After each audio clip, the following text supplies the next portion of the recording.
মিলির উপস্থিত বুদ্ধি দিয়ে ফ্রিজ থেকে ঠান্ডা জলের বোতল বের করে সেই জল ঢেলে তৎক্ষণাৎ অনলের পায়ের উপর চলকে পড়া গরম তেলের জ্বলুনি কমিয়ে দিল। তাতে অনল খুশি হলো খুব। বউ এখনো আগের মতোই আছে। মিলির বারবার উদ্গ্রীব হয়ে বলা জ্বলুনি কমেছে, তাতে অনল খুব খুশি হলো মনে মনে, কিন্তু তার মুখে প্রকাশ করলো না। রাতে খাবার টেবিলে বসে একসাথে লুচি ও হান্ডি চিকেন দুজনে খেলো। সেখানেও এক প্রস্থ মিলির রান্নার প্রশংসা করলো। খাওয়া শেষে মিলি এটো বাসন রান্নাঘরের সিঙ্কে রেখে টেবিল মুছে সব কাজ সেরে এবার মিলি তার শোবার ঘরে এলো। দেখে অনল বিছানা পরিপাটি করে সাজিয়ে রেখেছে। হয়তো মিলি এত কাজে ব্যস্ত ছিল দেখেই করেছে, হয়তো মিলির কাজ কিছুটা কমানোর চেষ্টা। মিলি রোজকার মতো তার ঘরে বড় আয়নার সামনে দাঁড়িয়ে হাতে মুখে নাইট ক্রিম লাগিয়ে টয়লেট হয়ে এবার বিছানায় বসলো। অনলকে বলল ঘুমাবে না। অনল তার অর্ধাঙ্গিনীকে মুগ্ধ হয়ে দেখছিল আর মনে মনে ভাবছিল মিলি এখনো কত সুন্দর দেখতে। তার চোখের ভ্রু কুটিল চাহনি, মুখের মায়াবী হাসি সত্যি দেখার। সে অপলকভাবে মিলির দিকেই তাকিয়ে আছে। মিলি মজার ছলে আদুরে গলায় বলল, এই রে মশাই, রাত দুপুরে বউয়ের প্রেমে পড়লে নাকি? না ঘুমিয়ে বউয়ের দিকে হা করে তাকিয়ে আছো যে, কি হলো তোমার? মিলির এই কথাটা শুনে অনল একটু থতমত খেয়ে গেল। বউ এমন ভাবে কথাটা বলবে তাই ভাবতেই পারেনি, আবার উত্তর না দিলে বউ কিছু ভাবতেই পারে, তাই কিছুটা থতমত খেয়ে বলল, না মানে তুমি কত সুন্দর। মিলি বলল, ও তাই বুঝি? তা ঘড়ির কাঁটা কিন্তু রাত দুটোর দিকে যাচ্ছে। এখন বউ প্রেম ছেড়ে ঘুমিয়ে পড়ো। কাল সকালে কি সব কাজ আছে বলছিলে? অনল বলল, তা আছে। কালকে আমার এক মাসি যদিও দূর সম্পর্কের, তার নাকি শরীর খারাপ, তাকে আনতে বালুরঘাটে যেতে হতে পারে। ভাই ফোন করেছিল বিকালে আমায়, তখন আমি ইন্টারসিটি এক্সপ্রেস ধরবো। ট্রেন ধরার তাড়ায় ফোনটা তখন ধরতে পারিনি। ট্রেন ছাড়ার পরই আমি ফোন করেছিলাম, তখনই শুনি মাসির শরীর খারাপ আর বালুরঘাটে তেমন ভালো চিকিৎসক নেই, চিকিৎসার ব্যবস্থাও অপ্রতুল। তাই ভাই শিলিগুড়ি আনন্দলোকে হাসপাতালে ভর্তি করানোর কথা বলল। মিলি ঠোঁট বাঁকিয়ে বলল, ও ও বললো আর তুমি রাজি হয়ে গেলে? বাহ, চমৎকার। এই ভাই তোমাকে চরম অপদস্থ করেছিল তা ভুলে গেলে বুঝি? অনল বলল, দেখো তখনও এরকম করেছে, ওটা ভেবে এখন আমি চুপ করে বসে থাকতে পারি? আর মাসি তো কোনো দোষ করেনি, তার উপর তিনি মায়ের সমতুল্য। আমি কি করে অবজ্ঞা করি? ছাড়ো সব, চলো শুয়ে পড়ি। মিলিও আর কথা না বাড়িয়ে বিছানায় শুয়ে পড়লো। দুজনের মাঝখানে একটা কোল বালিশ, ওপাশে অনল শুয়েছে। হাত বাড়িয়ে বেড ল্যাম্পের সুইচ টিপলো। নীলচে আলোয় ভরে গেল ওদের ঘরটা। আবার সেদিন ছিল পূর্ণিমা। সেই পূর্ণিমার আলোয় বাইরে চারপাশ ঝকঝক করছে। সেই ঝকঝকে পূর্ণিমার আলো এবার ওদের মাথার কাছে থাকা জানলার কাচের শার্সি ভেদ করে বিছানায় পড়লো। জ্যোৎস্নার আলো কিছুটা মিলির মুখের ওপর পড়ায় মিলিকে কেমন অপার্থিব সৌন্দর্যের অধিকারিণী মনে হচ্ছে। অনল ঘুমায়নি, মিলির দিকে তাকিয়েছিল এক দৃষ্টিতে। জ্যোৎস্নার আলোয় পথঘাট ভেসে যাচ্ছে। এক অপার নিস্তব্ধতায় মুগ্ধ হয়ে আচমকায় মিলিকে গান গাইতে দেখে চমকে উঠল। চাঁদের হাসির বাঁধ ভেঙেছে, উছলে পড়ে আলো, ও রজনীগন্ধা তোমার গন্ধ সুধা ওঠালো। নিঝুম পরিবেশে মিলির সুরেলা গলায় এই গানটি অনলের মনে এক আনন্দের হিল্লোল তুলে দিল। এক মনে গান শুনছিল, সত্যি মিলির গায়কী গলা চর্চারাভাবে নষ্ট হতে বসেছে। কিছুটা তার জন্যই, কখন যে সেও গান ধরলো তাতে মিলিও চমকে গেল। এ কি, অনল গান গাইতে পারে? দরাজ গলায় অনল গাইছে, আমি চিনি গো চিনি তোমারে ওগো বিদেশিনী, তুমি থাকো সিন্ধু পারে ওগো বিদেশিনী।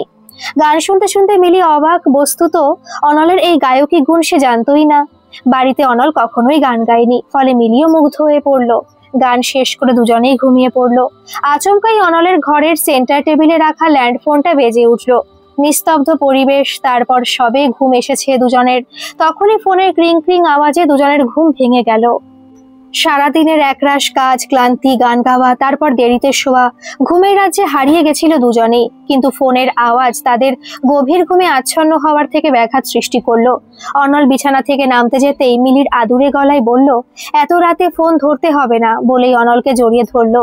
মিলির উত্তপ্ত নিঃশ্বাস গায়ে পড়ছে অনলের। অনলও আবেশে প্রায় হারিয়ে যাচ্ছিল। তখনই আবার ফোন বেজে উঠলো। অনল মিলিকে সরিয়ে বিছানা থেকে উঠে গিয়ে ফোন ধরলো। বিছানায় শুয়ে মিলি অনেকক্ষণ ধরে অনলের কথোপকথন শুনছিল। কিছুটা অনুমান করলেও সঠিকভাবে ধরতে পারছিল না কার সাথে অনল কথা বলছিল। অনেকটা সময় পর অনল ফোন রেখে বিছানার সামনে ফিরে এলো। জানলা দিয়ে বাইরে তাকিয়ে দেখলো আকাশে তখন সূর্যোদয়ের প্রস্তুতি চলছে। হালকা অন্ধকার আছে যদিও পূব আকাশে তখন একটু করে রং লাগতে শুরু করেছে। বিভিন্ন পাখির দল কিচিরমিচির করে ডাকাডাকি শুরু করেছে। কিছু পাখি একটু দূরে থাকা বটগাছের ডালে বানানো বাসা থেকে বের হয়ে উড়ে চলেছে অনির্দিষ্ট দিকে, হয়তো খাবারের সন্ধানে। ওদের বাড়ির থেকে কিছুটা দূরে এক রক্ষাকালীর মন্দির, সেখানে শ্যামা সঙ্গীত বেজে উঠল। সময় তো থাকবে না মা, কেবলমাত্র কথা রবে মা। সকালে এমন মায়ের গান শুনলে মন ভালো হয়ে যায়। মিলির দিকে তাকিয়ে দেখলো তখন মিলি জেগে গেছে। মিলি ঘুম জড়ানো গলায় বলল, কি গো, কে সাত সকালে তোমাকে ফোন করলো? অনল কিছুটা বিমর্ষ হয়ে বলল, বালুরঘাট থেকে ভাই ফোন করেছিল, আমাকে আজই বালুরঘাট যেতেই হবে।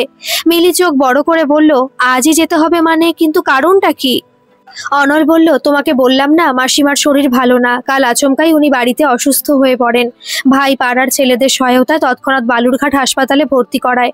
সেখানকার চিকিৎসক ওনাকে দেখে বলে ওনার অবিলম্বে বাইপাস সার্জারি করার দরকার। হার্টের অবস্থা ভালো নয়, প্রেশার ও সুগার আছে। আর বালুরঘাট হাসপাতালে তেমন হার্ট সার্জন নেই, তাই অন্য হাসপাতালে ভর্তি করানোর জন্য বলেছেন তারা। ভাইও কোনো ঝুঁকি নিতে চায় না, তাই ওর এক জানাশোনা ব্যবসায়ী বন্ধু মাকে শিলিগুড়ি আনন্দলোক হাসপাতালে ভর্তি করানোর জন্য বলে। তাই ভাই আমাকে যেতে বলেছে মাকে নিয়ে আসার জন্য। মিলি তখন বলল, আজ অনিল আসবে ঘর রং করার বকেয়া বাকি টাকা নেবার জন্য। 20,000 টাকা বাকি আছে তো। অনল বলল, ওরে আমার বুদ্ধিমতী গিন্নি, আমি চেক লিখে রেখে দেব, ওকে দিয়ে দেবে। মিলি বলল, আর আমাকে? অনল বিস্ময় জড়িত সুরে বলল, তোমার আবার লাগবে কি জন্য শুনি? মিলি বলল, ও মশাই, তুমি বাড়ির কোন খবরটা রাখো শুনি? দোকান সামলালেই হয়ে যাবে সব?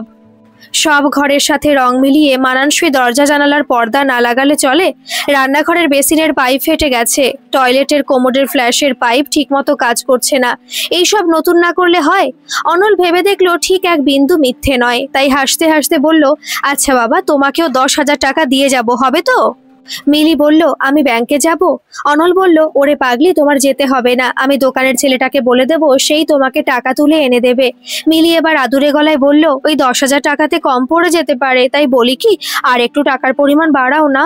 অনল বলল, ঠিক আছে, আমার গিন্নি যখন বলছে আরো 5,000 টাকা বাড়িয়ে দিলাম, তোমার 15,000 টাকা, অনিলের 20,000 টাকা। মিলি এবার মনের খুশি চেপে রেখে বলল, দেখো তো এত টাকা বেরিয়ে গেল, আমার তো গা গজগজ করছে। অনল বলল, কি আর করা যাবে মেরি জান, এবার চট করে আমার জন্য চা করে নিয়ে এসো, আর আমার ব্যাগটা নামিয়ে রেখে যাও, আমি জামা কাপড় গুছিয়ে ফেলি। মিলি বলল, কখন রওনা হবে আর কিভাবেই যাবে? অনল বলল, ইচ্ছা ছিল ইন্টারসিটি এক্সপ্রেস করে শিলিগুড়ি যাব, তারপর NBSTC এর বাস ধরে বালুরঘাট যাব। এখন তো আর ইন্টারসিটি এক্সপ্রেস পাবো না, অনেক কাজ বাকি আছে, তো দাড়ি কাটা স্নান করা বাকি আছে, তাই বাসে করে শিলিগুড়ি গিয়ে সেখান থেকে বাসেই বেরিয়ে যাব। মিলি বলল, ফিরবে কবে? অনল বলল, এখনই তা কি করে বলি, যেতেই পারলাম না, আগেই আসার চিন্তা, তাও 3-4 দিন লাগতে পারে। মিলির বাড়িতে সেদিন দুজনের মধ্যে দুরকম ব্যস্ততা। অনলের বালুরঘাট যাওয়ার তারা, 2-3 দিন দোকানে থাকতে পারবে না, তাই দোকানের ছেলেটিকে প্রয়োজনীয় জিনিসপত্র নিয়ে ঠিকমতো দোকান চালানোর কথা বুঝিয়ে দেওয়ার নিজে রেডি হওয়া। আর মিলির ভিতরে একটা উৎকণ্ঠা ও খুশির মিশেলে তৈরি হওয়া অনুভূতি। উৎকণ্ঠা, অনল কখন বাড়ি থেকে বের হবে, হাতে কড়কড়ে 15,000 টাকা আসবে, সেটা পেলে কি কি করবে তার পরিকল্পনা সাজাতে ব্যস্ত। অনিল এলে একসাথে বসে পরিকল্পনা সাজাতে হবে, এই চিন্তা অহরহ করে চলেছে। একটা বিবেক কাজ করছে তার মনে, সেটা হলো এভাবে অনলকে ঠকানো, সেটা কি ঠিক হচ্ছে? এত বছর তো অনলের সাথে ছিল, তার হাজার দোষ মেনে নিয়েও বলা যায় অন্য মহিলাদের সাথে সম্পর্ক নেই, দোকান বাড়ি এই তার ধ্যান জ্ঞান। অপরদিকে অনিল আসাতে তার যে কি হলো, একবার ভাবছে থেকে যাই, আবার ভাবছে না, এত বছর এভাবে কাটানোর পর অনিলের জন্য যদি কিছু মুক্তির স্বাদ পাওয়া যায় তাতে ক্ষতি কি? এই বন্দি দশা থেকে মুক্তি তো পাবে। এই দোলাচলে থাকার জন্য তার আজ কাজে ভুল হচ্ছে অনেক। অনিলের জন্য গ্যাস জেলে তাড়াতাড়ি হাঁড়িতে ভাত বসালো, তারপর আলু বেগুন কুমড়ো কাঁচকলা ও মুখী কচু কাটতে বসলো 5 মিশালি তরকারি করবে বলে। সব তরকারি কাটা হয়ে গেল, ভাত হয়নি দেখে কি হলো ভাতের, এত দেরি হয় না তো? তাই ভাতের হাঁড়ির ঢাকনা সরিয়ে দেখতে গিয়ে লজ্জায় লাল হলো। ভাত হবে কি করে, চালই তো নেই।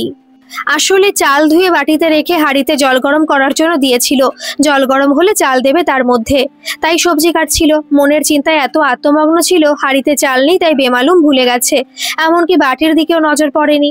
হাঁড়ির জল তখন প্রায় তলানিতে ঠেকেছে, তাই নতুন করে জল দিয়ে চালগুলো দিয়ে দিল। আবার একটি চারাপোনা মাছ ছিল ফ্রিজে, তাই বের করে এনে কেটে ধুয়ে নুন হলুদ মাখিয়ে রাখলো।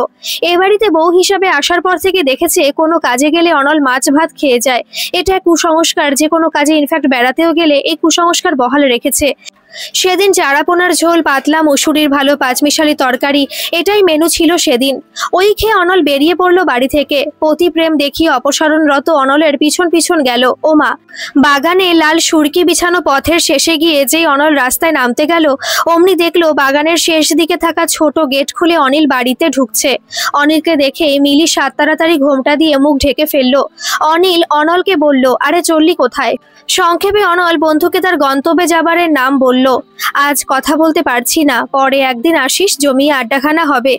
অনিল বলল, কি রে, খানা তো বললি, পিনা হবে না?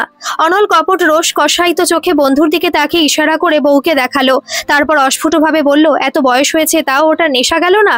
মুখে বলল, তুই আসবি তো? তারপর ভেবে দেখবো বলে বলল, চলি রে, অনেক দেরি হয়ে গেল। মিলিকে বলল, আসছি, সাবধানে থেকো। অনিলকেও টাকাটা দিয়ে দিও বলে গেট খুলে বের হয়ে আগে থেকে বলে রাখা বাড়ির সামনে দাঁড়িয়ে থাকা অটো রিকশায় উঠে পড়ল। অটো রিকশা স্টার্ট দিতেই একরাশ নীলচে ধোয়া সহ পেট্রোলের গন্ধ ছড়িয়ে পড়ল চারপাশ। মিলি দুর্গা দুর্গা সাবধানে যেও বলল। অনলও মাথা নাড়ল। অটো অনলকে নিয়ে বেরিয়ে গেল মালবাজার বাস স্ট্যান্ডের দিকে। ওখান থেকে অনল বাসে প্রথমে শিলিগুড়ি ও পরে শিলিগুড়ি থেকে বাসে বালুরঘাট যাবে। অনল চলে গেল। সাথে সাথে মিলি তার মাথা থেকে ঘোমটা নামিয়ে বলল, যাক বাবা, বাঁচলাম। কি মাথা তার আমলের নিয়ম পারি না বাপু। অনিল বলল, ছাড়ো তো, এত বছর তো ওর সাথেই ছিলে, তখন মনে ছিল না, এখন আবার এরকম বলা কি জন্য শুনি? মিলি একটু রেগেই গেল, বলল, ও শেষে তুমিও কথা বলছো? ঠিক আছে, আমি যাব না তোমার সাথে। তখন অনিল কাচুমাচু হয়ে বলল, আরে এত রাগলে তোমার রক্তচাপ বাড়বে, ঠান্ডা হও। তোমাকে রাগলে আরো সুন্দর লাগে জান আমার। অনিলের ওই কথাগুলো এমনভাবে বলল, মিলি হেসে ফেলল। মিলির এই হাসি বরাবর সুন্দর। তারপর বলল, তুমি একটা পাগল। তা চলো, বাগানে এভাবে প্রেম না করে ঘরে চলো, তারপর আমরা বের হই। এই সুযোগ বাড়ি থেকে পালানোর। অনলের 2-3 দিন লাগবে বাড়ি আসতে। আর হ্যাঁ অনল, তোমার 20,000 টাকা ও আমার 15,000 টাকা চেক লিখে রেখে গেছে। দোকানের ছেলেটিকে ব্যাংকে পাঠিয়েছি, ও টাকা নিয়ে এলো বলে। অনিল বলল, বাহ, এ তো মেঘনা চাইতে জল, কামিনী ও কাঞ্চন দুই নাগালের মধ্যে। মিলি বলল, ন্যাকা। দুজনে ঘরে বসে ঠিক করলো প্রথমে ওরা যাবে মূর্তি, ওখানে থাকার জায়গা আছে, তারপর ওখান থেকে গরুবাথান, সামসিং ইত্যাদি বিভিন্ন জায়গায়, তারপর মালবাজারে ফিরে আসবে। কেউ যাতে না ধরতে পারে তার জন্য এই পরিকল্পনা হয়তো। আর ফোন বন্ধ করে রাখতে হবে। মিলিও সায় দিল এই পরিকল্পনায়। অনিল বলল, একবার আমি বাড়ি ঘুরে আসি। মিলি চটুল হেসে বলল, কি জন্য বাড়ি যাবে, বউকে দেখতে? তোমাদের সব ছেলেদের এক দোষ, মেয়ে দেখলেই হলো, হা করে তাকিয়ে দেখো, আর সুন্দরী মেয়ে হলে বলেই। থেমে গেল আর দুষ্টু হাসি হাসতে থাকলো। অনিল বলল, না তা নয়, আমি বাড়ি যাচ্ছি আমার জামা কাপড়, প্রয়োজনীয় জিনিসপত্র আনতে। ওখানে থাকার সময় লাগবে না, এক জামা কাপড় পরে তো অনেকদিন থাকা চলে না। আর বউ মেয়েকে তো এক বন্ধুর ফ্যামিলির সাথে দেও ঘর পাঠিয়ে দিয়েছি, নিশ্চিন্ত আমি এবার। মিলি এবার চোখ কপালে তুলে বলল, হায় রাম, কি বুদ্ধি গো তোমার। তারপর আদুরে গলায় চোখ টিপে বলল, তোমার বউ রাজি হলো তোমাকে ছাড়া বেড়াতে যেতে? অনিল বলল, সহজে যেতে চাইনি, তারপর একটু ধমক দিতেই রাজি হলো, 3-4 দিন পর ফিরে আসবে। মিলি বলল, বাহ, কেউই বুঝতে পারবে না আমাদের এই পরিকল্পনার কথা। অনিল বলল, যাই, আমার জামা কাপড় নিয়ে আসি, ততক্ষণে তুমি তৈরি হয়ে থাকো, আমি এলেই বেরিয়ে পড়বো দুজনে একসাথে। মিলি বলল, ওকে। খানিকটা সময় পর অনিল তার জামা কাপড় নিয়ে মিলির বাড়িতে এলো। মিলি তৈরি হয়েছিল। অনিল আসাতে সে বেরিয়ে পড়লো। অনিল মিলির দিকে তাকিয়ে কেমন হা হয়ে পড়লো। এ কি, তার দেখা সেই মিলি? অপরূপা লাগছে মিলিকে, মনে হচ্ছে কোনো অপ্সরা তার রূপ লাবণ্য নিয়ে অপরূপ বিভঙ্গে দাঁড়িয়ে। মিলি তার একটা ওড়না দিয়ে মাথা সহ মুখ ভালো করে ঢেকে নিল। অনিল জিজ্ঞাসার ভঙ্গিতে প্রশ্ন করতে মিলির শটান জবাব, হারে হাদারাম, অনলের বউকে যাতে কেউ চিনতে না পারে তাই মাথা সহ মুখ ঢেকে নিলাম, পরে খুলে দেব তাহলেই হলো। অনিল বলল, দোকানের ছেলেটা কোথায় গেল? মিলির উত্তর, আজ সে রকম কাজ নেই বলে বাড়ি পাঠিয়ে দিলাম। অনিল মিলির থেকে চোখ ফেরাতেই পারছে না। কেমন মোহময়ী নারী, অপরূপ দেহ বল্লরী নিয়ে দাঁড়িয়েছে। এর জন্যই পুরুষেরা অসহায় হয়ে ছুটে আসে বারবার। দুজনে মালবাজার বাস স্ট্যান্ডে এলো রিকশায় করে। দুজনে রিকশায় উভয়ের আচমকাই স্পর্শে যার পরনাই শিহরিত রোমাঞ্চিত হলো, এক অভাবনীয় আনন্দের সাগরে নিমজ্জিত হলো। মালবাজার বাস স্ট্যান্ড থেকে তারা শিলিগুড়িগামী বাসে উঠে দুজনে পাশাপাশি বসে পড়লো। বাস খানিকটা সময় পর ছেড়ে দিল। মিলিদের বাস খানিকটা সময় পর মালবাজারের ঘিঞ্জি দোকান বাজার ছাড়িয়ে ফাঁকা জায়গায় এসে পড়লো। কালো চকচকে ঢেউ খেলানো রাস্তা ধরে বাস এবার নির্দিষ্ট গতিতে ছুটে চলল শিলিগুড়ির দিকে। বাসের ড্রাইভার জনবহুল এলাকা বলে এতক্ষণ গাড়ির গতি বাড়াতে পারেনি। এবার ফাঁকা রাস্তা পেয়ে সেও গাড়ির গতি বাড়াতে থাকলো। ভিড় বাস যাত্রীরা সবাই নিজের সিটে বসে আছে, নিজেরাই নিজেদের মধ্যে কথা গল্প হাসাহাসি করছে। হঠাৎ গাড়ির পেছনে থাকা মিউজিক সিস্টেম বক্সে বেজে উঠল। आदमी मुसाफिर है, आता है जाता है, आते आते रास्ते में याद छोड़ जाता है।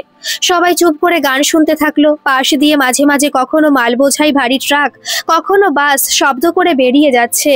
রাস্তার দুপাশে চা বাগানের সারি, এরপর শুরু হলো জঙ্গল, আকাশ ছোঁয়া শাল গাছের সারি, মাঝে মাঝে সুনীল আকাশ চোখে পড়ছে। অনেক দূরে দেখা যাচ্ছে সবুজ পাহাড়ের রেখা, একটু দূরে দিয়ে চলেছে রেল লাইন, সেখান দিয়ে একটা মালগাড়ি ঘন জঙ্গলে কিছুটা ভেদ করে দেখা গেল।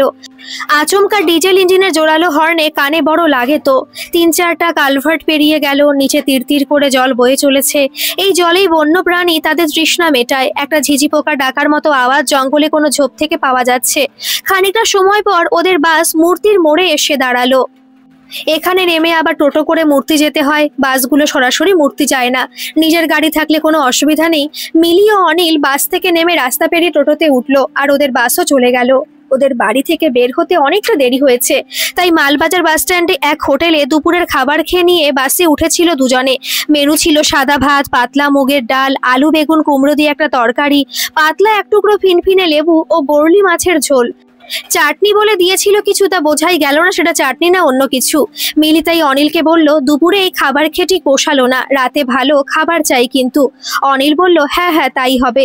ওদের টোটো ওদের নিয়ে বুকিং করে রাখা লজটির সামনে এসে দাঁড়ালো। লজটিকে দেখে মিলির খুব ভালো লাগলো, কারণ চারদিকে ঘন জঙ্গল, এক অদ্ভুত নীরবতার মাঝে ওদের লজটি। জঙ্গলের সবুজ রং মিলিয়ে লজটির রং ও ঘন সবুজ, সামনে মোটা কাটা তার ও শাল খুঁটি দিয়ে ঘেরা। গেটের উপরে সবুজ অক্ষরে অরণ্য লজ লেখা। লোহার গেট পেরিয়ে ভেতরে ঢুকতে হয়। ভিতরে সরু একটি সাদা বালির পথ, দুপাশে 3 কোনা ইটের টুকরো বসানো, ভেতরে চলে গেছে। একটু দূরে মূর্তি নদী বয়ে চলেছে, তার কলকল জলের আওয়াজ পাওয়া যাচ্ছে এখান থেকেই। একটা ময়ূর উড়ে গিয়ে একটু দূরে গিয়ে বসে ওদেরকে দূর থেকে জরিপ করতে থাকলো, তারপর আবার নিজের খাবার অন্বেষণ করতে লাগলো। ওরা ভেতরে যেতেই কেয়ারটেকার ভীম সুব্বা এসে পেন নাম ঠুকে ওদের মালপত্র সমেত ওদেরকে ঘরে নিয়ে গেল। বড় বড় চোখ করে চিমটি কি জন্য কাটলো প্রশ্ন করতে যেতেই দেখলো অনিল ঠোঁটে হাত রেখে চুপ থাকতে বলছে ওকে। আসলে ভীম সুব্বার শহুরে জীবন কেমন হয় তা ঠিক জানে না। ভীষণ সরল ও সাদাসিধে, তাই বোধহয় গিজারের সাথে গির্জাকে গুড়িয়ে ফেলেছিল। অনিল বুঝিয়ে দিতে লজ্জা পেয়ে জিভ বের করলো। ভীম বলল, গরম জল লাগবে কি? লাগলে সে এনে দেবে। অনিল বলল, কোথা থেকে? ভীম একটু লজ্জা পেয়ে বলল, আমার পরিবারকে বলবো, সেই এনে দেবে। অনিল বলল, তোমার পরিবার কি এখানেই থাকে? ভীম বলল, হ্যাঁ, লজের শেষ দিকে 2টো ঘর আছে, সেখানে আমরা থাকি। তারপরে ব্যস্ত হয়ে পড়লো রাতে কি খাবে ওরা জানার জন্য। অনিল জিজ্ঞেস করলো, মুরগি পাওয়া যাবে? ভীম একগাল হেসে বলল, পাওয়া যাবে। রুটি না ভাত চাই? মিলি রুটি বলে দিল। সে রাতে ভীমের বউয়ের হাতের বানানো দেশি মুরগির ঝোল ও গরম গরম মোটা মোটা রুটি খেতে ভালোই লাগলো। সাথে লাল লঙ্কার আচার ছিল। মিলি তো প্রথমে আচার খুব ঝাল হবে ভেবে খায়নি, পরে অনিল একটু আচার দেওয়ায় খুব ভালো লেগেছিল। মিলি ও অনিল সেই রাতে কেয়ারটেকার ভীম সুব্বার বউয়ের হাতে তৈরি খাবার খেয়ে খুব তৃপ্তি পেল। মাংস যে কম মশলাতেও এমন সুস্বাদু হয় তা জানা ছিল না। ভীম সুব্বার বউটা খুব মিশুকে, অল্প সময়ের মধ্যে মিলির সাথে ভাব জমিয়ে ফেললো। দেখতেও সুশ্রী, কেমন একটা মাদকতা ওর 2 চোখে। একটা মেয়ে বছর 4-এর। খাওয়া দাওয়া করে অনেক রাত পর্যন্ত গল্প করে মিলিরা নিজের ঘরে এলো। ধীরে ধীরে রাত গভীর হতে থাকলো, আর জঙ্গলের ভেতর থাকার অনুভূতি আলাদা। নদীর জলের আওয়াজ, রাত চড়ার ডাক, ঝিঝি পোকার একটানা আওয়াজ, দূরে দূরে মাঝে মাঝে শিয়ালের ডাক, যথেষ্ট শিহরণ জাগায় সবারই। ইতিমধ্যে অনিলের ভেতরে, লজের ভেতরে মিলিকে একান্তে পেয়ে মিলির দৈহিক বিভঙ্গে মুগ্ধ হয়ে তার আদিম রিপু জেগে উঠল। মিলির সাথে ঘনিষ্ঠ হবার চেষ্টা করলো। মিলি প্রথম দিকে চতুরতার সাথে এড়িয়ে গেলেও পরে অনিল মিলিকে বিয়ে করবে ও রানী করে রাখবে এই মিথ্যে স্তোতবাক্যে বিবেক চেতনার কাছে হার মেনে নিল। ভুলে গেল অনিল বিবাহিত ও তার বউ ও মেয়ে আছে। অর্থাৎ অনিল পরপুরুষ, তাও সে ভুলে গেল। মিলিও বিবাহিত, সেটাও সে ভুলে সেও নির্জন পরিবেশে অনিলের ডাক উপেক্ষা না করে দুজনেই আদিম বন্য খেলায় মেতে উঠল। এখানে মিলির এক প্রকার হার হলো বলা যেতেই পারে, কারণ সে শিক্ষিতা মেয়ে। তার বিবেকবোধ অনিলের থেকে ভালো হবে আশা ছিল, তা কিন্তু হলো না।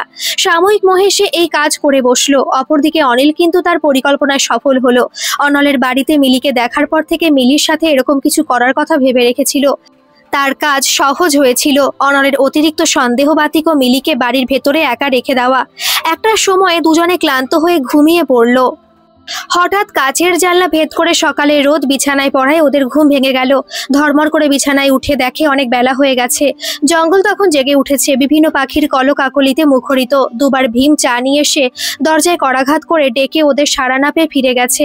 খানিকটা সময় পর আবার চা নিয়ে এলো। ততক্ষণে ওরা হাত মুখ ধুয়ে নিয়েছে। ঘন দুধের চা সাথে নোনতা বিস্কুট দিয়ে চা খেতে খেতে ওদের মন ভালো হয়ে গেল।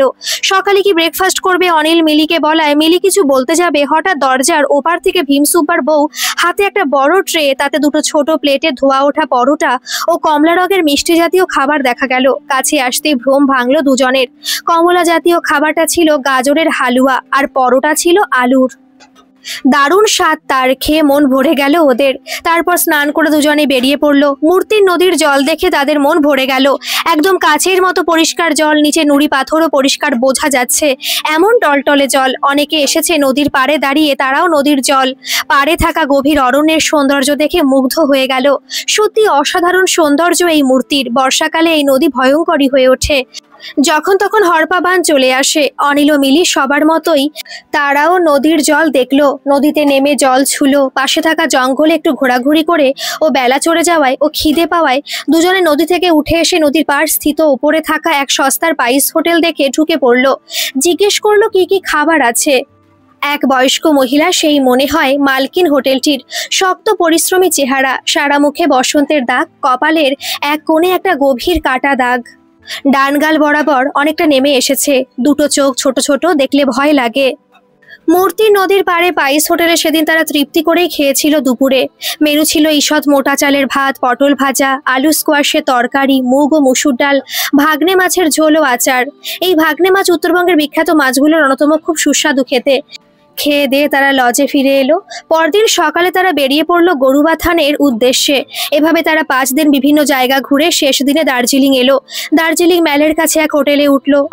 অপরদিকে অনল মিলিরা বাড়ি থেকে বের হবার 3 দিন পর ফিরে এলো সেই মাসিকে নিয়ে, যার বাইপাস সার্জারি করতে হবে।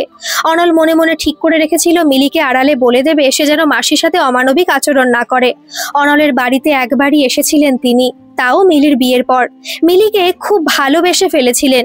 মিলিও ওনার মধ্যে নিজের মাকে খুঁজে পেয়েছিল। পরে মাসির ছেলের অতি দাম্ভিকতার জন্য 2 পরিবারে বিচ্ছেদ নেমে আসে। মিলিও তার মাকে হারিয়ে ফেলে আবার। তারপর বহু বছর ধরে কোনো যোগাযোগই ছিল না। অনল খবর পেয়েছিল বালুরঘাট হাসপাতাল পাড়ায় তার ভাই মাকে নিয়ে থাকে। অতিরিক্ত দম্ভ মানুষকে সবার থেকে আলাদা করে দেয়। অনলের ভাইয়েরও তাই হলো। দেখতে সুশ্রী এক মেয়ের সাথে অনলের ভাইয়ের বিয়ে হয়েছিল। বিয়ের 2 বছরের মাথায় তার ডিভোর্স হয়েছে। শেষে মাকে নিয়ে একাই ছিল। তারপর মার হার্টে গোলযোগ ধরা পড়ে। প্রথম দিকে অনলের সাথে মাসতুতো ভাই যোগাযোগ না রাখলেও শেষমেশ এক পর্যায়ে সে নিরুপায় হয়ে নিজের অহমিকাবোধ বিসর্জন দিয়ে অনলের সাথে যোগাযোগ করে সব ঘটনা খুলে বলে। তারপর অনল বালুরঘাটে যায় ও মাসিকে নিয়ে আসে শিলিগুড়ি আনন্দলোক হাসপাতালে ভর্তি করানোর জন্য। মাসিকে নিয়ে শিলিগুড়িতে নেমেই আনন্দলোক হাসপাতালে যায়। ওখানকার কর্তব্যরত চিকিৎসকরা কিছুদিন পর নিয়ে আসতে বলে। বিখ্যাত হার্ট সার্জন ডক্টর অভিরাজ পারু পেল্লি কৌশল ইউকেতে সপ্তাহ 2 এর জন্য গেছেন। তিনি এলেই অপারেশন হবে। অনল তো মাসিকে নিয়ে ভাবতে ভাবতে বাড়ির পথে চলল। সারাটা রাস্তা উদ্বিগ্ন হয়েছিল, মিলি ঠিকমতো আচরণ করবে তো। মিলি হয়তো রাগের মাথায় কিছু বলেই বসলো। মাসি কিন্তু বারবার বলে চলেছেন, হ্যাঁ রে বৌমা কেমন আছে, তার সাথে পুরনো স্মৃতিচারণ করে চলেছেন। বলাই বাহুল্য তা মিলির অনুকূলেই। অনলের বাড়ির সামনে এসে তাদের টোটো এসে দাঁড়ালো। অনলের মাসিকে টোটোতে বসিয়ে রেখেই বাইরে থেকেই সজোরে মিলি বাইরে এসো দেখো কাকে নিয়ে এসেছি বলে ডেকে উঠলো। মিলি কোথায়, সে দেখবে যে সে তো বাড়িতেই নেই। অনিলের রানী হবার মোহে অনিলের সাথে পালিয়েছে যে অনলের অজান্তেই। বাইরে থেকে বার কয়েক ডাকার পরও মিলি না আসায় ঈষৎ ক্ষুব্ধ হয়ে কি হলো মিলির। মাসিরকে নিয়ে গেট খুলে বাগান পেরিয়ে এসে ঘরের সদর দরজায় এসে কলিং বেল টিপল। সুমধুর স্বরে ওম জগদীশ হরে সুরে বেলটি বেজে উঠল। অনল আশা করলো হয়তো মিলি বাথরুমে ছিল, তাই অনলের ডাক শুনতে পায়নি, আসতেও পারেনি। তাই হাসি মুখে দরজার সামনে দাঁড়িয়ে থাকলো। মনে মনে ভাবতে থাকলো মিলি কি বলবে, সেই বা কিভাবে মিলিকে উত্তর দেবে। খানিকটা সময় পর ভেতর থেকে দরজা খোলার আওয়াজ পাওয়া গেল। পরক্ষণে দরজা খুলে গেল। অনল সবিস্ময় দেখলো দোকানের ছেলেটি দরজা খুলে দিল থমথমে মুখে। অনল জিজ্ঞেস করলো বৌদি কোথায়। ছেলেটি কাঁপা কাঁপা গলায় বলল, বৌদি তো গত 5 দিন ধরে বাড়িতে নেই। অনলের মাথায় বজ্রাঘাত হলো মনে হলো। সে কোনো মতে করে পড়ে যেতে দেওয়াল ধরে সামলে নিল। তারপর ফ্যাসফ্যাসে গলায় বলল, নেই মানে কোথায় কোথায় গেল? দোকানের ছেলেটি বলে উঠল, ভেতরে এসো, সব বলছি। অনল ঘরের ভেতরে যেতে সংক্ষেপে ছেলেটি সব খুলে বলল। অনল স্তব্ধ হয়ে শুনল সব। তারপর প্রশ্ন করলো, অনিল আসছে কি? ছেলেটি বলল, না, 5 দিন ধরে সেও আসছে না। অনলের বুঝতে বাকি রইল না যে কি হলো। তাও সে স্বীয় গাম্ভীর্য নিয়ে জিজ্ঞেস করলো, বৌদিকে কখন সে দেখতে পায়নি? তখন ছেলেটা বলল, সকাল 11টা নাগাদ বৌদি আমাকে ব্যাংকে পাঠিয়েছিল টাকা তোলার জন্য। তারপর টাকা তুলে নিয়ে আসার পর আবার কটা শ্যাম্পু আনতে পাঠায়। সেই শ্যাম্পু নিয়ে এসে আর দেখতে পাইনি। অনল কিছুটা থম মেরে বসে থাকে, তারপর বলল, আমাকে খবর দিতে পারলি না? ছেলেটি কিছুটা লজ্জা জড়ানো গলায় বলল, তোমায় দেব কিভাবে? তারপর বলল, আসলে বৌদিকে দেখতে না পেয়ে আমার মাথা কাজ করছিল না। সচরাচর তো বৌদি কোথাও যায় না, তারপর মাথায় ছিল না আর তোমায় ফোন করার। বিকালে তোমার ফোনে ফোন করেছিলাম ঠিকই, কিন্তু মোবাইল সুইচ অফ ছিল। অনল সাথে সাথে প্রথমে মিলিও, পরে অনিলের ফোনে ফোন করলো। ও আশাহত হলো, কারণ নট রিচেবল। অনল কয়েকবার চেষ্টা করেও মিলি বা অনিলের মোবাইলে যোগাযোগ করতে পারলো না। তার পরের দিনও চেষ্টা করলো, তখনও ফোন সুইচ অফ। এবার কিছুটা চিন্তা হতে থাকলো, গেল কোথায় মিলি? বন্ধুদের সাথে তার তেমন কথা হয় না সেটা জানতো, কারণ মিলি তো বাড়ির বাইরে তেমন বের হতো না, বন্ধু হবেই কি করে? এক ছিল দূর সম্পর্কের পিসি, তিনিও বছর 2 আগে গত হয়েছেন। এই পিসির সাথে মিলি যোগাযোগ রাখতো, আর পিসে মশাইকে তেমন পছন্দ করতো না। যদিও পিসে মশাই নিজের ওই কাজে অনুতপ্ত ছিল, ক্ষমাও চেয়েছিল মিলির কাছে। মিলি কিন্তু অনড় ছিল, কারণ তার সদ্য প্রস্ফুটিত কৈশোরে এমন ঘৃণ্য ঘটনায় পিসে মশাইয়ের উপর চরম বিতৃষ্ণার জন্য পরে তার স্বাভাবিক হয়নি। বাকি থাকে অনিলের বন্ধুরা, সেখানেও খোঁজ নিয়ে হতাশ হলো। হতাশ তো হবেই, মিলিকে তো অনল ঘরের পুতুল করে রেখেছিল, বাইরের কারোর সাথে কথা বলার অনুমতি দেয়নি। সেই বন্ধুর বউদের সাথে মিলির ভাব হবে কি করে? অনলের মাসিমা তো ব্যাপার দেখে অনলকে তিরস্কার করে বললেন, তিনি পরিষ্কার বললেন, এ তো ঠিক করিসনি তুই বৌমাকে এভাবে রেখে। মেয়েটা খুব ভালো ছিল, তোর অতিরিক্ত সন্দেহবাদীগ্রস্ত রোগ ও কারোর সাথে মেলামেশা না করতে মেয়েটাকে এমন কাজ করতে বাধ্য করলো। ওরা আজকালকার মেয়ে, এরা চায় সবার সাথে কথা বলে হইচই করতে। সেখানে যদি ওকে এমন ঘরবন্দি করে রাখিস, ওর তো ক্ষোভ হবেই, তাই না? অনল বলল, আমি এখন কি করব কিছুই বুঝতে পারছি না, বলে হতাশায় নিজের মাথার চুল ছিঁড়তে লাগলো। তখন মাসি বলল, পুলিশকে জানানো দরকার। অনল বলল, তোমার মাথা গেছে নাকি? থানায় গিয়ে কি বলবো? বউ পালিয়ে গেছে বিয়ের এত বছর পর। উল্টে লোক জানাজানি হলে আমার সম্মান থাকবে? 5 জন আমার দিকে আঙুল তুলে দেখাবে এর বউ পালিয়ে গেছে, তা আমি সহ্য করব কি করে? মাসিমা বলল, দেখ বাবা, আজ পুলিশে জানালি আর পরদিনই তোর বউ ফিরে পেলি, তা তো নয়। আমাদের আইন শৃঙ্খলাকে দেখে তো পুলিশ, তাই তাদের আইনের রক্ষক বলা হয়। এদের কাজ তো শুধু চোর ডাকাত ধরা নয়, সমাজের সকল অসামাজিক কার্যকলাপ বন্ধ করার গূঢ় দায়িত্ব পালন করা। তাই তুই থানায় যা, তুই সব খুলে বলে একটা মিসিং ডায়েরি করে দে, নয়তো বৌমাকে পাওয়া খুব মুশকিল।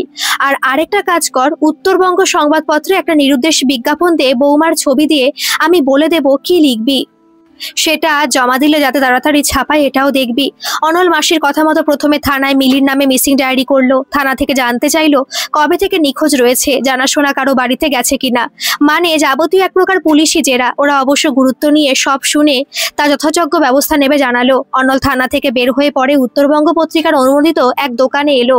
এরা উত্তরবঙ্গ সংবাদের যাবতীয় বিজ্ঞাপন নিয়ে থাকে। দোকানটির নাম north Bengal paper agency, Malbazar.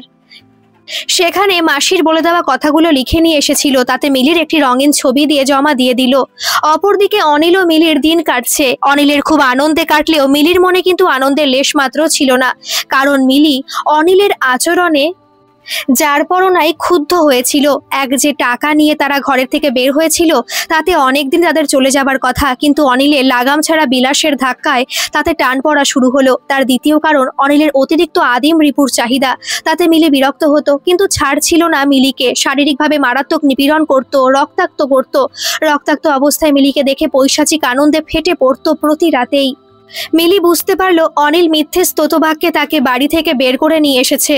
সে মিলির শরীরটাকেই চায়, মনকে নয়। মিলিও বুঝলো অনল যাই হোক অনিলের মতো নয়, সে মারাত্মক ভুল করেছে এভাবে অনিলের সাথে বাড়ি থেকে পালিয়ে। অনিলের তুলনায় অনেক ভালো, তার এরকম শারীরিক চাহিদা নেই। আর মিলির গায়ে হাত পর্যন্ত তোলেনি। তাই মিলিও মনে মনে ঠিক করেই রেখেছিল মালবাজার গিয়ে আবার অনলের কাছেই যাবে। অনলের মনটা ভালো, আর মিলির যদি ওর সামনে গিয়ে দাঁড়িয়ে নিজের ভুল স্বীকার করে নেয়, তবে নিশ্চয়ই অনল মিলিকে ঘরে তুলে নেবে। ওরা সেদিন কালিম্পং ঘোরাঘুরি করে সবে নিজের ঘরে এসে একটু বিশ্রাম নিচ্ছে। হঠাৎ ওদের ঘরের ইন্টারকমে ফোন বেজে উঠল। ইন্টারকম বেজে ওঠায় অনিল বিরক্তই হলো। অসময় কে আবার ফোন করলো এই ভাবতে ভাবতে ফোন ধরে হ্যালো বলতেই ওপার থেকে ভারী গলায় কে বলে উঠল, অনিল বাবু বলছেন? এটা কি রুম নম্বর PR7? অনিল সম্মতিসূচক গলায় হ্যাঁ বলতেই ওপার থেকে ভারী গলায় কে বলল, মিলি দেবীকে নিয়ে এক্ষুনি নিচে রিসেপশনে চলে আসুন। অনিল বলল, কি জন্য?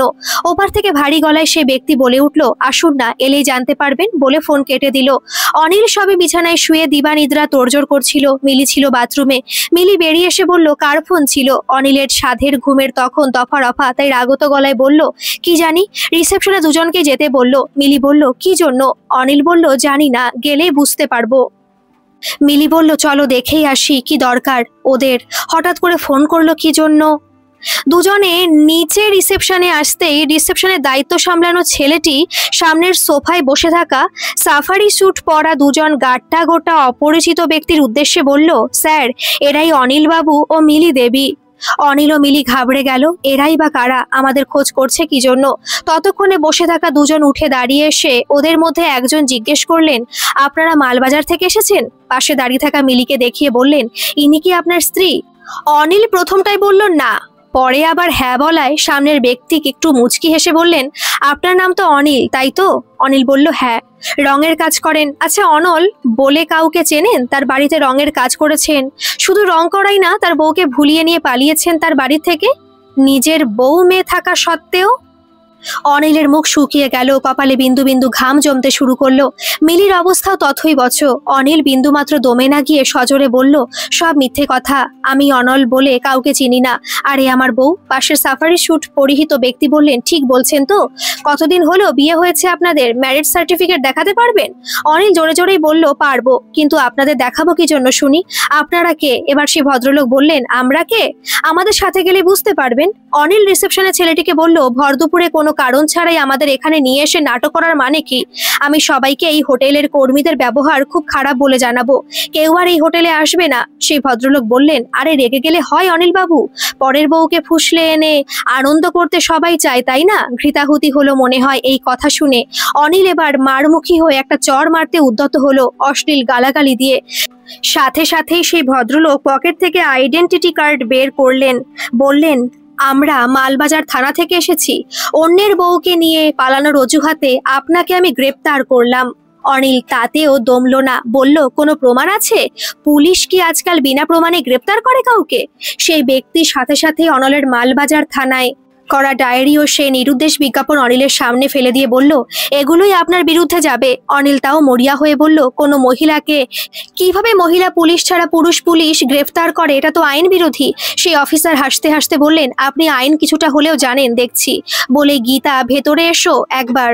অনিল সবিস্ময়ে দেখলো তিনজন মহিলা পুলিশ ভেতরে ঢুকে এলো ও মিলির পাশে গিয়ে দাঁড়ালো। পরের ঘটনা সংক্ষিপ্ত। অনলের সে ডায়েরি, মিলির ছবি দিয়ে নিরুদ্দেশ বিজ্ঞপ্তি মালবাজার থানা সব থানাতে জানিয়ে দেয়। পরে কালিম্পং থানা থেকে খবর পেয়ে মালবাজার থানার পুলিশ এসে অনিল ও মিলিকে গ্রেপ্তার করে মালবাজার থানায় নিয়ে আসে। মিলি অনলকে দেখে এবার অনুতপ্ত হয়, ও আর কখনো এমন কাজ করবে না বলে ক্ষমা চায়। অনল ও মিলির বিরুদ্ধে কোনো অভিযোগ নেই, ও আবার একসাথে থাকবে বলে থানায় অনুমতি চায়। পুলিশের কর্তারা মানবিক দৃষ্টিকোণ থেকে দেখে মিলির কোনো দোষ নেই বলে মিলিকে থানাতেই ভবিষ্যতে এমন কোনো কাজ করবে না বলে মুচলেকা দেবার পর অনলের সাথেই বাড়িতে পাঠিয়ে দেয়। আর অনিল যেহেতু মিলিকে নিয়ে পালিয়েছিল, এই অপরাধে অভিযুক্ত করে গ্রেপ্তার করে। পরদিন কোর্টে চালান করবে বলে জানায়। গল্পটি কেমন লাগলো অবশ্যই কমেন্ট করে জানাবেন, আর ভালো লাগলে একটা সাবস্ক্রাইব করে আমার পাশে থাকবেন। ধন্যবাদ।